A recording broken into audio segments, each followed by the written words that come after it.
Welcome to the Invincible Innovation Show, the podcast for changemakers.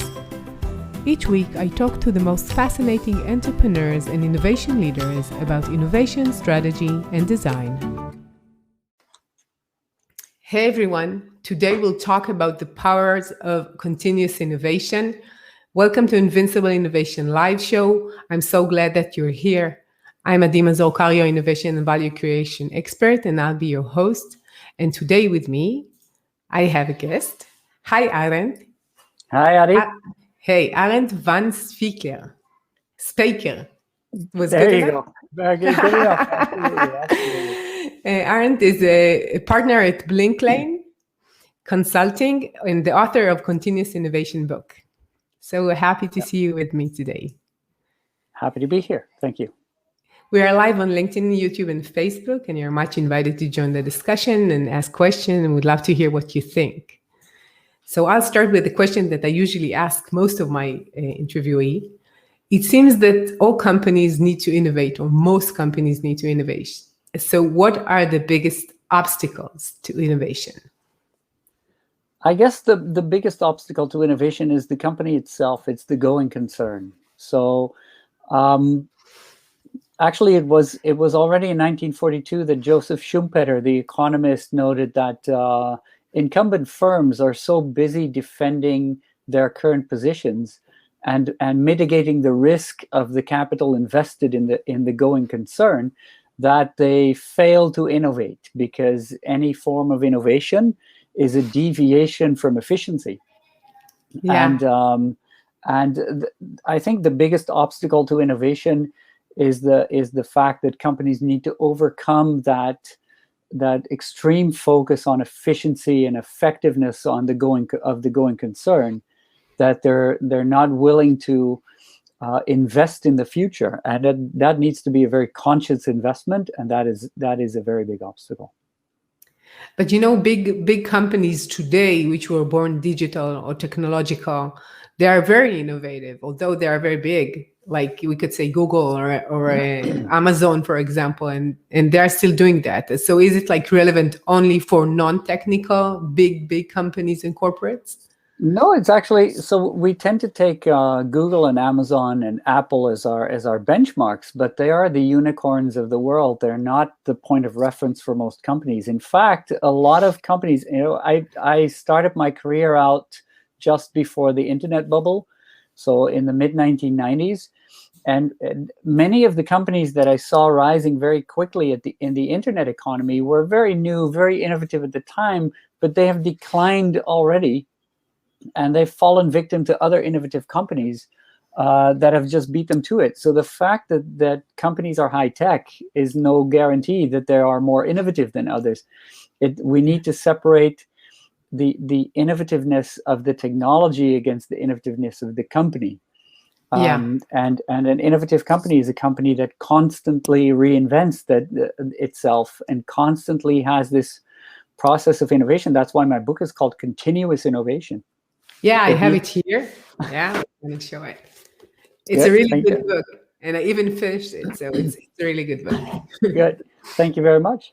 But I guess that's why the book is called Continuous Innovation, because companies need a process to continuously innovate, try out new products, try out new business models, try out new markets. And the reason for that is that up until 15 years ago, the economy was relatively slow. The new technology development and the economical developments were relatively slow, and it gave companies enough time to reorganize for a particular status quo and then leverage that status quo for a particular number of years.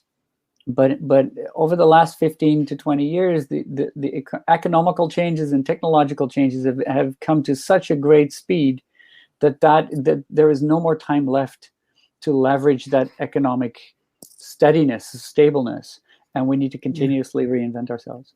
Yeah. When you say like continuously reinventing and innovating, it seems like relentless. Like you can never just rest and say, okay, we're making lots of money and we can maybe optimize the processes as is, and maybe even make more money from the same thing. It does exist though, and I think it's a good thing. But we have come to identify the company as the part of the organization that leverages that existing business model. And the difficulty and the relentlessness, in your words, that come with that is that companies need to have a second operating model alongside the operational efficiency, which is their renewal mode. And they need to be very, very stringent on optimizing their core running concern, because that's where the money needs to be made in order to support the more innovative part. And I guess that we've seen lots of examples over the last few years of companies that have founded corporate garages or startups of their own, or incubator labs, and that was successful to some extent. But what you see is that the biggest challenge is actually in incorporating the two and making sure that you get this, what is then called the ambidextrous organization, that is an organization at two speeds. One is the going concern that's highly optimized, it's very efficient, it's making lots of money. And there is the innovation stream that constantly tries out the new products, the new business models, the new customer segmentation. But there also needs to be an interface between the two. And I think that's where the difficulty arises. That how do you transfer the new into the existing company? Yeah. You know, when you say renewal, it looks like a company is like a live entity. When you need, like, some of the things are dying, and you need to make sure that it's renewing themselves with new like cells in order to make it sustainable, actually. Yeah, absolutely. And I think a good business associate of mine pointed out that not only do you need to look at the renewal, you need to look at the discontinuation. You very explicitly need to look at the discontinuation of the old to make room for the new, because lots of time when I said, at the beginning of this talk, is that innovations are sort of like competing against their own company, and that's because they are competing for space and attention and money on growth. And by discontinuing the old and actively replacing it with an innovation, you gain a strategy for renewal in your company. Yeah. And that makes sure, if you have that strategy in place, if you have a mechanism for that, if you will, where you decide at one point that a particular innovation has gained enough traction, has scaled up to the extent where it becomes sensible to replace the old with the new, actually two very interesting things happen. The innovation then becomes mature, but it also changes the organization. So a lot of times innovations die and suffocate because they need to be pushed into the framework of today's organization. So they need to adhere to our existing enterprise architecture. They need to work with people that have particular competencies or skills. They have to fit in our existing processes. So the existing company is very determined to push the innovation, to mold the innovation to the existing organization. And what we should actually spend time on as leaders in organizations is to explicitly discontinue the products and services that are being replaced by the innovative products and services, or make room for new products and services that will sit alongside our existing models, and then change enterprise architecture, competencies, processes, maybe partnerships with other companies, and make room for that, explicitly make room. And then the organization becomes the live entity that you talk about. It's never the one fixed set that will remain and give us the biggest return on investment for the next 5 years, but it becomes a live entity. Yeah, it looks like a very complex situation, because I could just imagine a CEO that needs to handle these like two very contradicting goals. One is like stabilizing what you have and growing it, and then the other one is like changing what you have and doing something different at the same time, which is challenging. When I consult on at boardroom level, I think the biggest message that I have is that you don't stop paying attention to efficiency, but make efficiency as important as speed. So don't manage for efficiency, don't manage for optimal operational excellence, but manage for optimal operational excellence on the part which is your going concern, and manage for speed at the other end. And make sure that you get new ideas fast and you do this transformation fast. Yeah, that really makes sense, because speed is something that is attached to the thought that you're not doing things well. It's either doing things well or doing them fast. And if you want to do things perfectly, you will never move fast. You will just stay at where you are, and that's really hard. And I like the fact that you're saying this, because I don't necessarily mean at the highest possible speed, and maybe the word speed is not so much the word that I was looking for, but it's flow. So make sure that you get continuous flow of ideas flowing through your innovation, and spend time on keeping things moving rather than keeping them in one place, and creating maximum efficiency for that. And if you do that, the continuous innovation process is also, it enables the continuous flow of value through your company from a simple spark or an idea into a new business line or a new product or service. So tell us a bit about the continuous innovation method. So what's the framework talking about? So there are two things really. So in the book, I primarily discuss the driving forces behind continuous innovation, the reason why you need it. And it's very easy to look at innovation from the perspective of the three horizons that McKinsey painted us already 22 years ago. But I felt that it was more of an investment framework rather than an innovation framework. So it told companies to look ahead and invest in the stuff that was coming, but not necessarily to actively pursue innovation in the Horizon 3 or the Horizon 2 sphere. But it was taking financial options, if you will, or opening up financial options for investment. And what we found over the last 10, 15 years in my consulting practice, but also in innovation literature outside, is that it's not just the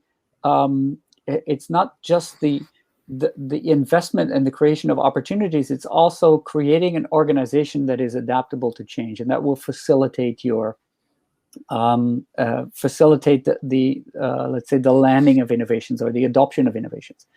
So I can share my screen with a very simple slide, and I thought it was interesting to see that Sure. what I can share. I need to. Where is it?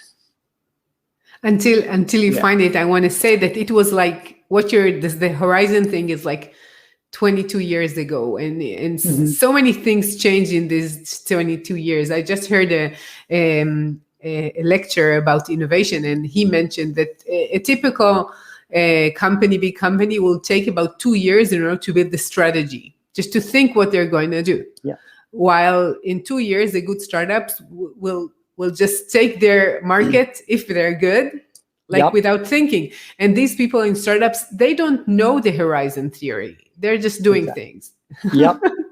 And I think that's part of the reason why things are different now than they were 10, 15 years ago, is that the technology around us that allows these startups, but not only startups, but other companies as well, that allows competitors to take that market space. That technology has become so low level. It's become so available.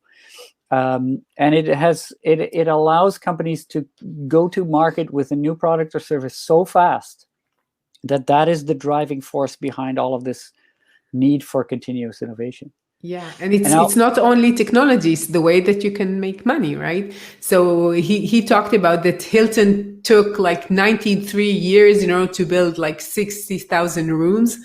And in about 6-7 years, Airbnb got like 10 times that. Yeah, so it's like different. The scalability of particular systems. So Amazon started off with books, and if you read the history of Amazon, Jeff Bezos took books because they were easy to store, easy to sell, and they were around the corner. There was a book depository around the corner. So they started doing books because it was easy, but then they very quickly found out that the same operating model that they had for selling books also applied to many other articles, and they could scale into other markets really, really fast. They had their clients ready. They had their distribution systems ready. They had their technology, their front store ready. So new technology, and we see the same coming up in the financial services industry with the onset of things like blockchain. Technology is really, really fast in the enablement of new ideas and new constructs. So competition becomes much faster. Yeah. You asked me about the core principles of the book. I think on screen now is, I think, the core Just model. I'll just do this. Yeah. Now it's there. You have yeah. it? Okay. Yeah, it's here. And it's the interesting detail about this is that I thought of preparing a slideshow specifically for this training, and then I went like, probably all of the slides that I would like to show are the original drawings from my book. So what you're looking at are the original drawings that I have in my book. I created them in PowerPoint and then exported them for the editor. So really, all of your it's also the presentation is called Models and Images. So it's you're directly looking at stuff that is in my book now. It was made in PowerPoint. There's nothing fancy about it. Yeah. But I think the core model is, some people will instantly recognize the Three Horizons framework. It's those innovations, those ideas that we have close to our existing operation. So if the two axes on this model are the technical and execution uncertainty in comparison to our existing organization. So we're here, technical and execution uncertainty of our existing business is 0. And the market and organizational uncertainty is the uncertainty that we have to service a particular market or to change our organization. So this is our existing organization, our existing market with our existing technology and execution capability. The model, by the way, is based on the model created first by Rita McGrath, which is called the Opportunity Portfolio Matrix. So I've borrowed from her work, but I want to give credit to where credit's due.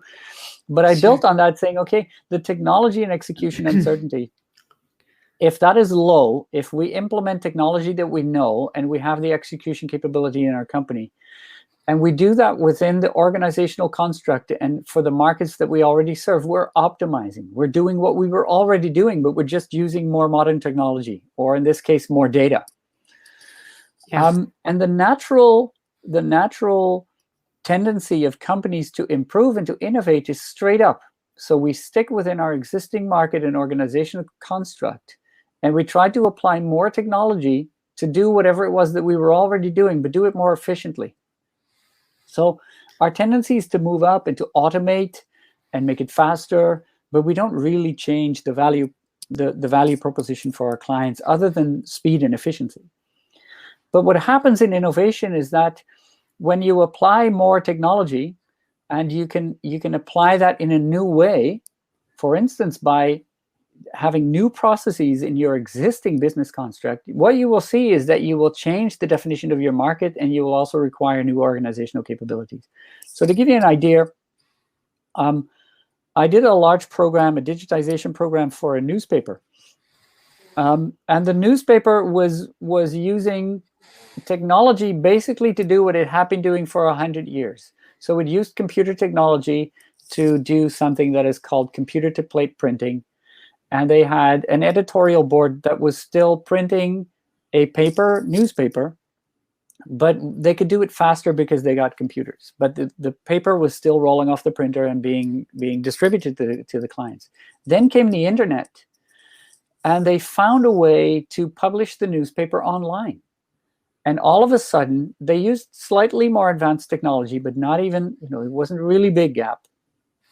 And they started publishing articles on that website. But what they did is every day at 4, they would refresh the website with new articles. Imagine this is like the 1990s, early 2000s. Yeah. And what happened is that you got an exact copy from the paper newspaper in digital form online. Mm-hmm. And what happened is that editors started finding out that whenever they had published their article, whenever they had typed the text, they would want to publish it online because they didn't have a need to wait for the deadline. Yeah. And then technology was improved a little bit so that the news articles could be put online as soon as they were typed. And that meant that there was a transformation in process, because all of a sudden the deadline, the daily deadline for print, which was a holy thing for the editorial board, that was the biggest moment of the day, that started to dilute in value because, some of the articles had already been published online. Mm-hmm. That required an organizational shift because all processes were geared towards meeting the deadline, but now the deadline was, no longer that important. But also it served a whole new purpose with clients. Clients wanted fast news bites and not the background articles. They wanted instant information on particular things that happened, but they wanted slower information for other information. So the news itself started to segregate. And then they moved on to, personalized websites, creating new tailor-made bespoke news services. They started reshaping their advertisement model, and before you knew it, they started creating user profiles, and they went a step further in their technology development, but also a step further away from their core business models. And what happened was that the core business of what that newspaper was doing at printing news had suddenly no longer was the sole purpose of what the magazine did or what the newspaper did, but they did it as a way to generate business, to create reader profiles that they could sell. And that's when they, innovated into new business models. And from the perspective of innovation, if you were to take your perspective from your company now, this innovative stuff, new business models, completely new change way of workings, are slightly further away than they are than the transformation issues are. And they're even further away from the optimization. That resembles the horizon 1, 2, and 3. But in fact, it's no longer an investment horizon. It's a company growth and a company change horizon. Yeah. So we adopt new technology and we change our markets and our organizational structure as we go along. So you're moving from optimizing your current processes to transforming to something which is a bit like not as close as it was, to something that is further away, into innovating something which is like much distant from what you're currently doing. So that really makes sense. The general idea is that, and where the companies make the most mistakes, is that they say, well, you know what, we can optimize our existing business model, and then after a few years, we'll innovate, or we'll do the next big thing, and then we'll organize for that. But that's exactly what is not true anymore. And this is also why we're a little bit further away from McKinsey's horizons than most people think. Yeah, do you want to show another one? Yeah. Yeah, I'm with you. because what we're seeing is that what was innovative at one point in time becomes your transformational section in a few years. And then let's say if each of these cycles take a year, what is 3 years away and innovative will no longer be innovative because the market has adopted it, and that particular concept is no longer innovative. It might be innovative for your company, but no longer for the market. Yeah. So the market is moving down, and that means that even in order to stay in one place, you need to transform every single day of the week. You need to have this change in your organization going just to keep up with market pace. If you want to be innovative, you need to even go faster than the market. Yeah. I see what you're saying. It's really, really interesting. But would you say that in some cases, there are companies who don't need to innovate, who are just fine as they are, and maybe they could merge into a new company or buy a few startups, and that would be fine? That's a good question. I can think of some industries that innovate a lot slower because this market pace is a lot slower. So there are some industries where changing the core competency of the industry is very capital intensive. And so steel making is one. You need huge plants. You need heavy investments to do so. But you cannot deny the fact that new steel plants are being built around the world every given point of the day. And even though they don't impact our market in a very high pace, they do impact the market because every factory that's being built is newer and more modern and more innovative than they are today. And so the plateaus are moving regardless of the industry. And I think that innovation, in the sense that you meant it, I I would dub that maybe not all companies need innovation, but all companies need continuous innovation. So you don't need any, instant, rapid development of something new, but you need to be aware of how your market changes, how fast new opportunities come your way, and how big the impact is of those new opportunities and what that means for you. And I have to admit that, being in the digital transformation sphere for more than 15 years now, I haven't seen a single industry that is not impacted. So the answer is no. All companies innovate. The speed at which it happens might be different, but I think the speed is increasing for every single company. But when we're talking here, we're so sure that this is happening and we see it all around us. And I'm sure that the managers and the CEOs see it all around them. And still, innovation is not that like 50% of what they're doing. The management, the C-level is not handling innovation. They're not thinking, they're not actively putting resources and their time on it. So how come they know they need to change and still they hardly do it? Primarily, I think because their risk and reward system is based on Plateau 1. So they're handling within the confines of the first square, if you will. So moving back to this, their activities are on Plateau 1, which is the going concern of the company today. And I tend to say that there is a glass ceiling between these two plateaus, because moving from Plateau 1 to Plateau 2, moving into this innovation sphere, means also moving out of your risk-reward scenario, your short-term risk-reward scenario. And since innovation is hardly ever strategic, it comes down to individual line of business managers or even lower line management to pick up on an idea and start improving and managing it into their daily operations and their processes. So either innovation is strategic and high volume, high value, and we get heavy investments into new big bets, or we take the smaller bets. So the Plateau 1 or even the Plateau 2 improvements, they tend to get into this glass ceiling where managers are just not interested to do something outside of what they're being rewarded for, or what is being seen as sensible to do for the organization. Yeah.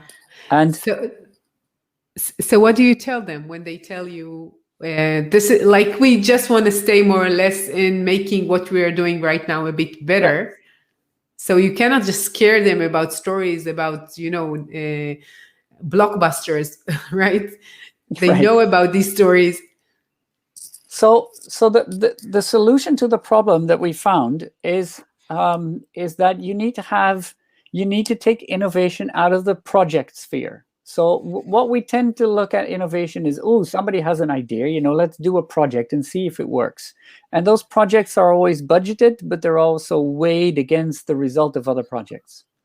Right. So what you're saying is that it's an investment decision based on how does this investment relate to the revenue that we make on other investments. And then innovation has a very poor score, obviously, sure, because it's stuff that we don't know how much value it will generate. We're not certain how much to invest. We don't know how it works yet.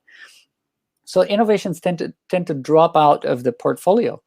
And so we need to find a way to create a continuous portfolio of innovations that we can manage for value, and in very small steps say, okay, we've identified the highest value innovations as quickly as possible, and then grow them into something that is acknowledged by the entire company as something of potential value. And we've created something called the Continuous Innovation Framework for that. And I guess I'm sharing that on screen. Oops. Here. Let me see where we are. Oh. I'm not quite sure what you're seeing on screen now, but I see the graph still, but maybe I need to delete it. And then, okay. I can. No, I think I'm sharing the wrong thing, so I'll share something else. Yeah. So actually, some of our users, some of our viewers are listeners because we have a podcast. So I'll need to describe what we're saying. Okay, so I'm pulling up a website that is called continuousinnovation.net. Yeah. And it displays a framework for innovation that corporates can use, which is basically a process blueprint. And it's a blueprint for an innovation process which runs continuously in the organization. And that takes a good idea from anyone in the company, and it takes 6 weeks to try and find out if that idea has any value. And those 6 weeks are what we call a switch, a 6-week innovation challenge. And if you will, they are an agile sprint for innovation teams. So you get a multidisciplinary team together. It's an incidental team, so it's not a fixed agile team. It's an incidental team, 5 or 7 people, and they're given 6 weeks, 1 day a week, to try out if that idea has value. And they do so by taking the biggest assumption that we have with our idea. It might be technological feasibility, it might be the delivery of value, but they take the biggest fail factor, what Eric Ries calls the biggest fail factor in the lean startup, and they're going to disprove the biggest fail factor. So if the biggest assumption is that customers like our idea, in 6 weeks, we're going to do a mock-up, go visit customers and ask them, would you want to pay for this? Do you like the idea? Yeah. And if they say yes, we take another 6 weeks. And then we prove technical feasibility, because at that time, that is the biggest fail factor. And we do another 6-week innovation challenge. Every time, it's 1 day a week only. It's not a full-time project like a Google Sprint. It's not a project where we have a project manager and lots of overhead and lots of money invested. It's roughly 30 to 35 man days, and that includes women. And then they do 1 day a week. They spend fully focused. So it's 1 full Tuesday, 1 full Wednesday. It's not 8 hours. It's 1 fixed day a week for 6 weeks. And they try to disprove the biggest fail factor. And when they succeed for 3 times in a row, they've basically proven to the company, this idea has value. We've put in little time, but we've proved that there is problem solution fit. It has potential value. Now it's time to scale up. And by having that process, and that continuous process for each idea, we keep the cost low to prove the fact that it makes sense to invest. And that breaks the glass ceiling that I talked about before. Then obviously we've expanded the framework into a full framework so that you can manage a portfolio, and most of all, that you can link it to the corporate strategy. So you get senior leadership of the organization comes in, we call it the Continuous Innovation Board, which sets strategic goals and value goals for innovation to achieve. And then we link innovation directly to corporate strategy or to LOB strategy. It might be one level lower than senior leadership in large corporates, but we build a portfolio that is geared towards achieving strategic goals, not chasing opportunistic momentum. And then, by gradually doing switch after switch, we keep proving that this has value, that the idea has value, until we reach the point where the company says, okay, let's scale this up. We're convinced that it works. It now can stand its own ground against other projects and other investments that we're doing. Yeah, I think that it's we talked last time, and I told you that I have a program called Catalyst, and it's very, very funny because it's 6 weeks and it's only 1 day, and it's strange how we got to a very similar idea. Yep. But it makes sense to leave the people working and not take them out of what they're doing and then bringing them back, because sometimes it's hard to manage it, and then it's not linked to your daily life, and you're just taking out of what you're doing all the time. Exactly. And the results could be so much more when you're doing it with different people and different talents, with different diverse expertise and skills in order to get to what you want. And if you're doing that at scale, you have so many people trying out innovative ideas and understanding what could be done or what is the potential of innovation, which is so important for the culture of the whole company. Absolutely. Which is another thing. Okay, we're almost done. I have so many more questions, but I'll ask you your number one tip for innovation leaders. My number one tip for innovation leaders is to make sure that you start innovating with people from your own company. Take it out of your innovation department and get innovation done by people inside your organization. They have really bright ideas on where to improve, but they also have the direct connection to the market and the customers that will run. And they are the key to creating a culture of innovation in your organization. If all of the employees and all of the leaders in your organization, so line managers, start understanding that small contributions to innovation like the switches will lead to long-term continuous flow of innovation, then you have this innovation culture, and you will drive that. And you don't need to strive for the Google Friday. You don't need to strive for any other, artificial mechanism. Basically, what Google did was tell everyone, if you have a good idea, we have the right system in place for you, the right mechanism in place to try it out and prove its value as soon as possible. And I think the continuous innovation framework is geared around that idea. So my advice would be to these managers, create an innovation culture by getting everyone in the organization involved. Manage the time, show leadership that you can contain costs, that you can govern the breadth and the depth of the investment, and that you will always put the value creation first. I guess that's my idea. Makes sense. I think that in some cases, you need to really change the way that people perceive what they're doing and what is their role within the company. Because many people, they think that this is my role, I'm like a small cog, and they have so many other talents that is not expressed in their daily lives. Absolutely. And it's like a waste of human resources, which is the biggest resource you could have in a company. So innovation will enable them to express these like talents. And more than that, this way you can have these people who want to do, they have the feeling that something needs to be done, and the change is like burning in their fingers, and they're staying with you and they're not going to another company because they have a way to.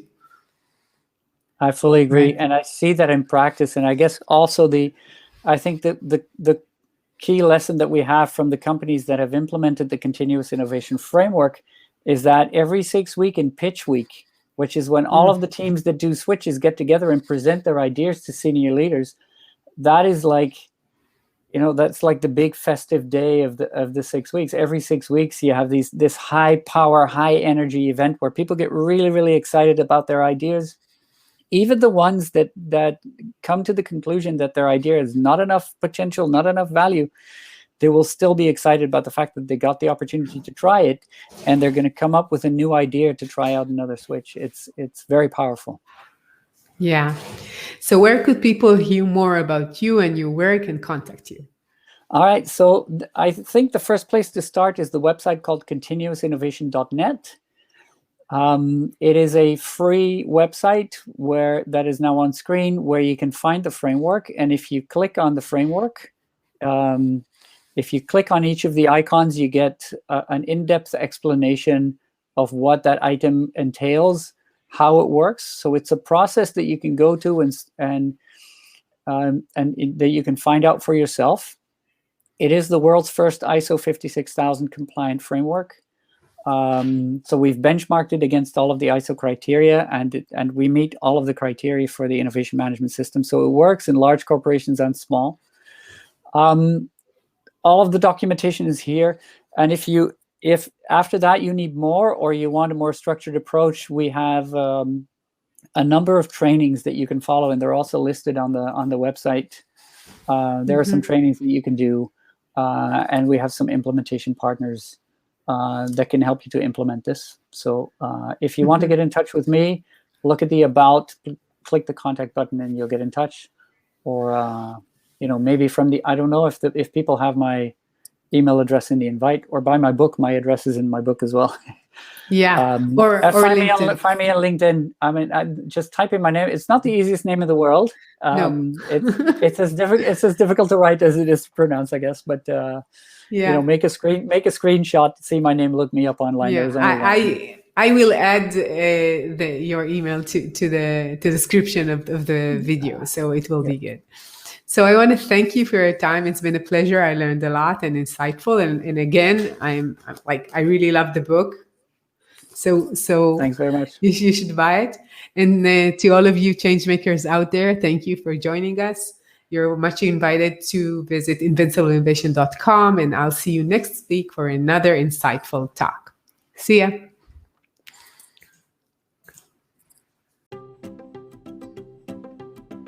I'm Mazor Kario, and you've been listening to the Invincible Innovation podcast. Make sure to visit our website, invincibleinnovation.com, where you can learn more about our programs and my book, Innovating Through Chaos. I'll be waiting for you next week in our next episode. Thank you for listening.